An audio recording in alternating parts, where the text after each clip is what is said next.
ஞாபக சக்தி வரணும்னா என்ன பண்ணணும்னு தெரியுமா?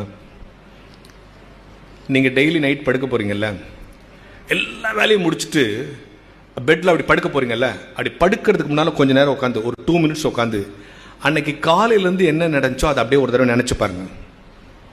காலையில் எழுந்தோடனே மோட்டர் போடலன்னாங்க, அப்புறம் போய் மோட்டர் போட போனோம். மோட்டர் போட்டு கொஞ்சம் நேரத்தில் கரண்ட் கட் ஆச்சு. அப்புறம் வந்து பல்லு வலிக்கணும், அதுக்குள்ளே ஸ்கூல் லேட் ஆச்சு, அதுக்குள்ளே மழை பெஞ்சிச்சு, ஒன்று கொடை இருந்தோம் அப்படின்னு காலையில் ஆஃபீஸ் போனால் அங்கே கொண்டு லேட் ஆச்சு, அங்கே திட்டாங்க. மத்தியானம் லஞ்சில் கொஞ்சம் உப்பு ஜாஸ்தி ஆச்சு. இப்படி இதெல்லாத்தையும் யோசிச்சுட்டு படுங்க. இந்த மாதிரி 3 மாதம் செஞ்சால் மூளை ட்ரெயின் ஆகிடுன்னு சொல்கிறான். மூளையை ட்ரெயின் பண்ண கற்றுக்கிறது தான் மிகப்பெரிய கலை. அப்படி ட்ரெயின் பண்ணுறதுக்கான டிப்ஸை கொடுக்கறது தான் புத்தகம். நீங்கள் எந்த புத்தகம் படித்தாலும் உங்கள் மூளை ட்ரெயின் ஆகும். அதுதான் உண்மை.